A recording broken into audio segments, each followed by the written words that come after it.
Tayo, ito ba yun, Lacson? Motorcycle. Ang problema kasi kay Senator Bato, wala naman tayong official na Ayan, di pa yan. Mamaya yan, si Bato. Oh. maski mga kasamahan niya. Ah, Alam nyo, with all the eto na yung kay Lebiste, mga bossing. Eto na yung umiyak daw si Lebiste. Nagpapasok lolo na. Oo. Nagpapasok lolo na, mga kababayan. Oh.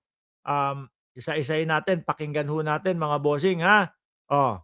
Eto na si Senator Ping. Senator Ping, pasok. alam nyo, with all the yung mga brickbats, mga criticisms na tatanggap ni Congressman Libiste, pasalamat na rin tayo na merong Congressman Libiste na at least naglalahad ng Sandali po, Senator Ping. Wala naman din po. Wala naman din pong pinapakita. Ano po? Masyadong pili naman po yung pinapakita ni Lebiste. 'Di ba? Yung kumbaga kung sino lang ang trip niyang ilabas, yun lang ang trip niyang ilabas. At the same time parang ano na, yung tipo bang mapapaisip ang mamamayang Pilipino, bakit ngayon lang linabas kung kailan patay na? Ika nga ho, mga boss chief amo sir, ni Ombudsman Remulla, pag linabas yan ni Lebiste, yung mga pangalan na yan, sino ang magsasabi na tama yang mga yan? Di po ba? Kaya ako naniniwala ho ako tama po yung ipinangalan ni Attorney Claire Castro diyan sa Cabral files na yan na hawak ni Lebiste. Lebiste file na yan. Di po ba? 4 na buwan na hawak o maglilimang buwan na nga ho, mga bossing. Maglilimang buwan ng hawak ni Lebiste, mga kababayan, bago ilabas. Ay, hindi pa pala linalabas talaga. Hanggang ngayon din pala utay-utay at kung sino lang yung trip-trip na ilabas, 'no? Mga bossing, napakasimple ho, 'no? Siguro ang iniisip nung bata na kapagka inilabas niya ng buhay pa itong si, Yusek Cabral, sasabihin ni Yusek, "Uy, Totoy, bakit dinagdagan niyo 'yan?" 'Di ba? "Uy, Totoy, bakit tinanggal mo si ganito?" 'Di ba, mga kababayan? Wala ng gano'n, wala ng magkaklaro, wala ng magsasabing, dinagdagan niya, binawasan niya 'yan o kung 'yan pa talaga yung, files na 'yon. 'Di ba? Kasi patay na. Kaya nga ho minsan hindi natin masisisi yung ibang mga kapwa nating Pilipino, ultin niyo ho ako, mga kababayan. Hindi niyo ako maisisisi kung isipin ko na hindi kaya pinatira, nitong si Lebiste, itong si Yusek Cabral. Kasi nung una, habang buhay pa, hindi nila mailabas yung kanilang file dahil baka sitahin ni Yusek Cabral na, "Binawasan niyo 'yan, dinagdagan niyo 'yan." Kapagka gano'n sinabi ni Yusek Cabral 'yun, mga bossing, alaws na, 'di ba? Sira na ang momentum nila. Sabi ni Ma'am Gloria Ramos, correct Mark, Leviste file ang tawag diyan. Dahil nga, baka pinalitan na nila. Baka dinagdag yung mga kalaban nila sa politika at ibinawas yung mga kakampi nila sa politika. Ganun lang po. Pero Senator Ping, wala. Utay-utay lang yung nilalabas. Trip-trip niya lang kung sino yung gustong ilabas. mga nalalaman niya na lumalabas talagang maski sinong tamaan, maski mga kasamahan niya.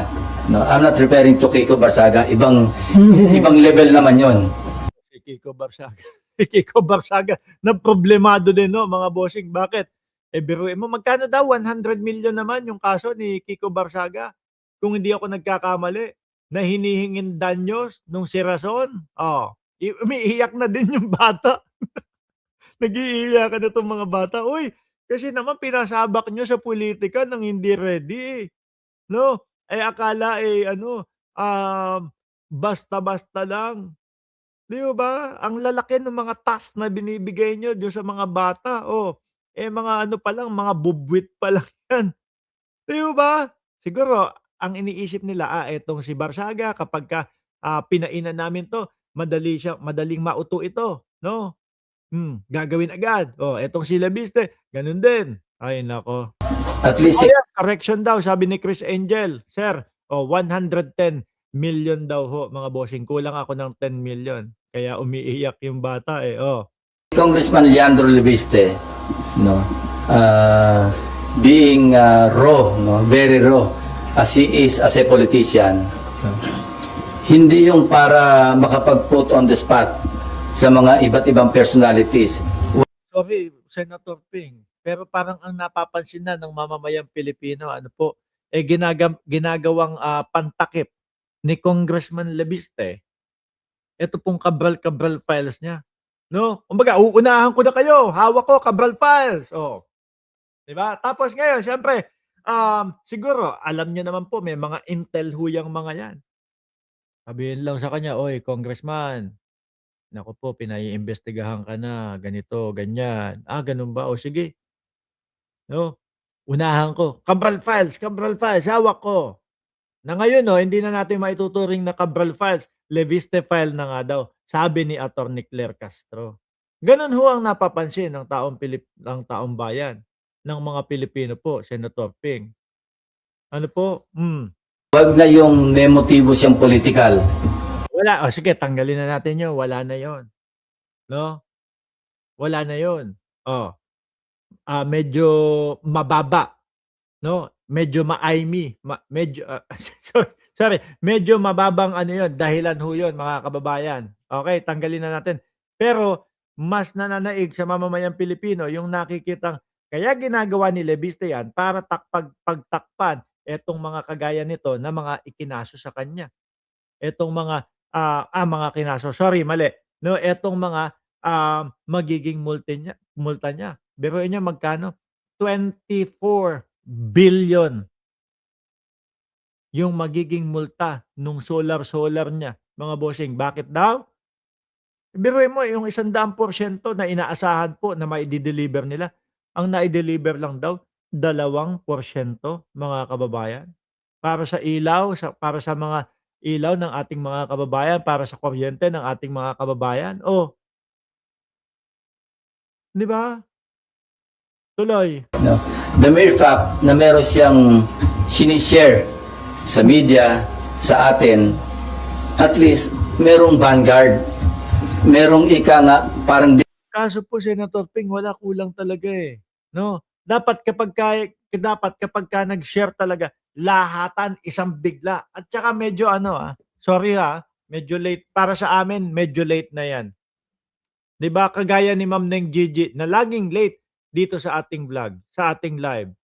No, late na ho, mga kababayan. Dapat pagkakuha pa lang, oh, labas na. Boom. Pwede pang paniwalaan na walang alter na hindi binago or walang dinagdag o binawas ho. Ganoon. Pero ngayon, sir, sorry po, no? Ako ay sumusuporta sa iyo sa ibang bagay, pero po dito medyo hindi po, no? Kasi talagang wala kami nakikita. Utay-utay or trip-trip lang yung kanyang inilalabas. deterrent na merong isa na talagang magsasalita come what may. Anyway, Siguro naaawa na lang si Senator Ping Lacson dito kay Leviste. Kasi yung nanay, nakikipag-usap na sa kanya. Nakikipag-usap na sa kanya eh. No, para yung tipo bang parang nagmamakaawa na, save my son. No, 24 billion. Oh, Diyos ko po, Lord. Saan kukunin na kamay ng Diyos? Pero baka meron naman silang ganyong kalaking pera. 'Di ba? on the side lang ito. Nag-message nga sa akin si Senator Legarda. Ayan na. Sabi sa inyo eh. No?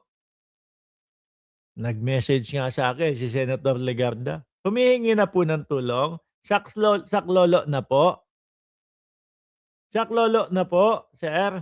Oh, sabi ni Sir Dennis Ostonal, itong mga politiko, sila mismo nagtatakipan. Totoo yan. No? Pinoprotektahan ang mga kapwa rin nila. Tiwali, mga mambubutas talaga. Oh, Joel Depano, shout out sa inyo. Mo, tuloy.